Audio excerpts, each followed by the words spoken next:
భారత్లోని ఆయుర్వేదానికి 5000 సంవత్సరాల చరిత్ర ఉంది. దీని గురించి చూద్దాం. విశ్వవ్యాప్తంగా ఎన్నో సాంప్రదాయ వైద్య విధానాలు వేల ఏళ్ళుగా ప్రజలకు స్వస్థత చేకూరుస్తున్నాయి. అందులోని భారత్లోని ఆయుర్వేదం 5000 చరిత్ర కలిగి ఉందన్నమాట. దీని ప్రాచుర్యం కల్పించాలని ప్రపంచ ఆరోగ్య సంస్థ నిర్ణయించింది. ప్రపంచ ఆరోగ్య సంస్థ WHO అంచనా ప్రకారం ప్రపంచ జనాభాలో దాదాపు 80% ఏదో రకమైన సాంప్రదాయ వైద్య విధానాన్ని పాటిస్తున్నారు. ప్రపంచంలోని దాదాపుగా 80% మంది వైద్యులు ఏదో విధమైన సాంప్రదాయ వైద్య విధానం పాటిస్తున్నారు. ఇలాంటి వాటిలో ప్రధాన చికిత్స పద్ధతుల్లో భాగం చేయాలని ఈ ప్రపంచ ఆరోగ్య సంస్థ గుర్తించడం. ముఖ్యంగా WHO పరిధిలోని 6 ప్రాంతీయ కార్యాలయాలు శాస్త్రీయంగా జరిపిన అధ్యయనం ప్రకారం ఆయుర్వేదం 2వ అత్యంత ఆమోదయోగ్యమైన వైద్య విధానం ఉందన్నమాట.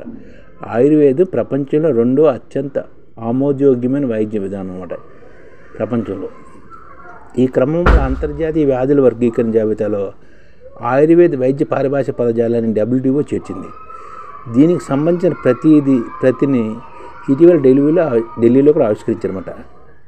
2019-22 మధ్య ప్రపంచవ్యాప్తంగా ప్రభావితం సంపాదించింది భారత ప్రభుత్వ భాగస్వామ్యంతో దీన్ని తయారు చేశారు.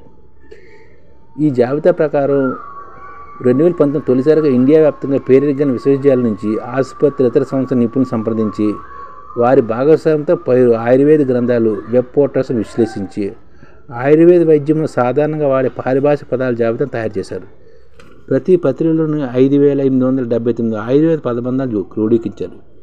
వీటన్ని తేలికగా గుర్తించేందుకు క్రమశిక్షణ కూడా కేటాయించారు. గుజరాత్లో 2019 డిసెంబర్లో జరిగిన కార్యక్రమంలో Austria, Bangladesh, Canada, Denmark, Bharat, Japan, Malaysia, Nepal, New Zealand, Sri Lanka చెందిన వైద్య భాషా నిపుణులు ఈ పద సముదాయాన్ని నిశితంగా పరిశీలించి విశ్లేషించి ఆమోదించారు. అనంతరం దీన్ని అంతర్జాతీయంగా మరిన్ని పేరెంగల వైద్య నిపుణుల బృందానికి పంపించారు. Argentina, Australia, Bangladesh, Germany, Bharat, Malaysia తదితర దేశాల 18 దేశాల నిపుణుల బృందం 26 వర్చువల్ సమావేశాలు నిర్వహించి ఈ పద సముదాయాన్ని పరిశీలించింది. కొన్నింటిని తొలగించి మరికొన్నింటిని మెరుగుపరిచింది. 2021 అక్టోబర్లో 35 దేశాల నిపుణుల బృందం మరోసారి దీన్ని నిశితంగా పరిశీలించి 3876 పారిభాషిక పదాలను ఆమోదించింది.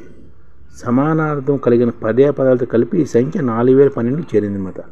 ఆయుర్వేదంలో చెప్పిన అనేక మూల సూత్రాలు, వ్యాధి నిర్ధారణ పరీక్షలు, వ్యాధికి సంబంధించిన ద్రవ్యాలు, ఔషధాలు, తయారీ విధానాలు, చికిత్సలు, వ్యాధి నివారణ పద్ధతులు తదితరాలను అన్నింటినీ సంగ్రహంగా పరిశీలించి ఈ పారిభాషిక పదాలను రూపొందించమాట. అంటే ఆయుర్వేదంలోని దాదాపుగా 4012 పదాలు చేర్చి ఆయుర్వేదం చెప్పిన అనేక మూల సూత్రాలని, వ్యాధి నిర్ధారణ పరీక్షలని, వ్యాధికి సంబంధించిన ద్రవ్యాలని, ఔషధాలని, తయారీ విధానాన్ని, చికిత్సల్ని, వ్యాధి నివారణ పద్ధతులని అన్నింటినీ సమగ్ర పరిశీలించి పదజాలాన్ని తయారు చేశారన్నమాట.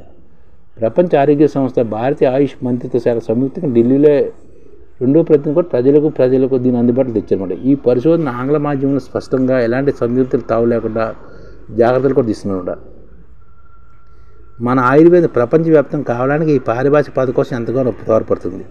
ప్రపంచ సాంప్రదాయ వైద్య విధానం ఆయుర్వేదం అనుసంధానం కావడానికి మేలుమడుగు కూడా దీన్ని భావించవచ్చు అన్నమాట.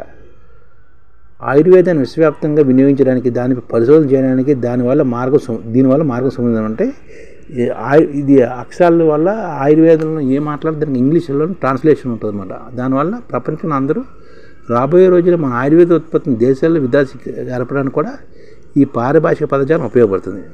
ఆయుర్వేద సిద్ధాంతాన్ని ప్రపంచవ్యాప్తంగా ఔషధాలు నేర్చుకోవడానికి కూడా, వైద్య మెలకువలు పంచుకోవడానికి కూడా ఆస్కారం దొరుకుతుందన్నమాట. వైద్య పర్యాటకానికి దీనికి మేలు జరుగుతుంది. అనేక ఆయుర్వేద చికిత్సలు ప్రజలకు తక్కువ ధరకు అందుబాటులో తేవడానికి దోహదపడుతుందన్నమాట. భారత్లోని ఆయుర్వేద విశ్వవిద్యాలయాలు ఔషధ తయారీ రంగానికి సాంకేతిక నిపుణులను తర్ఫీదు ఇచ్చేందుకు సంస్థలకు ఈ పారిభాషిక పదజాలం ఇది డిక్షనరీ లాంటిదన్నమాట. ఇది ఎంతగానో తోడ్పడుతుందన్నమాట. పంచకర్మ చికిత్సలకు సంబంధించిన పరికరాల తయారీ పరిశోధన రంగానికి ప్రయోజనం కూడా జరుగుతుంది.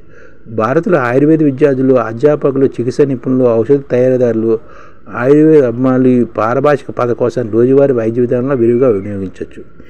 దీనివల్ల ఆరోగ్య రక్షణతో పాటు మన ఆయుర్వేదం మరింత ప్రాచుర్యం లభిస్తుంది. తద్వారా మన సాంప్రదాయ వైద్యం విశ్వవ్యాప్తంగా దేశంగా ఆర్థికంగా మేలు జరుగుతుందని చెప్తున్నారండి. అంటే మన భారతదేశంలో ఆయుర్వేదం సంబంధించి 4012 పదకోశాలతోటి అంటే పదాలతోటి ఒక ఆయుర్వేద డిక్షనరీ తయారైందనమాట. అందులోని ఆయుర్వేదం యొక్క మూల సూత్రాలు, వ్యాధి నిర్ధారణ పరీక్షలు, వ్యాధికి సంబంధించిన ద్రవ్యాలు, ఔషధ తయారీకి విధానాలు, చికిత్సలు, వ్యాధి నివారణ పద్ధతులు తదితరాలన్నీ సమగ్రంగా పదాల్లోని మనం అర్థం చేసుకోవచ్చు. మరి ఇది ఒక డిక్షనరీ టైప్. దీని ద్వారా మనం ఆయుర్వేదం ప్రపంచవ్యాప్తం అవుతుంది. పర్యాటకులు ప్రపంచంలో ఆయుర్వేదం అందరూ నేర్చుకోవడానికి అవకాశం ఉందన్నమాట.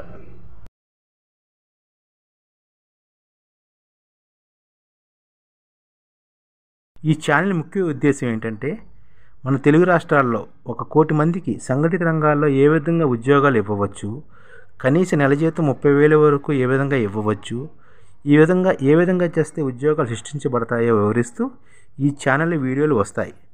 అలాంటి వీడియోలు మీకు కావాలంటే మన ఐడిఎఫ్ భాస్కర్ ఛానల్ని సబ్స్క్రైబ్ చేసుకోండి. ఐడిఎఫ్ అంటే ఇండియన్ డెవలప్మెంట్ ఫోర్స్. ఈ వీడియోలు చూసిన తర్వాత మీకు నచ్చితే లైక్ చేయండి, మీ ఫ్యామిలీ మెంబర్స్కి షేర్ చేయండి, మరియు మీ ఫ్రెండ్స్కి షేర్ చేయండి. Thank you. నమస్కారం.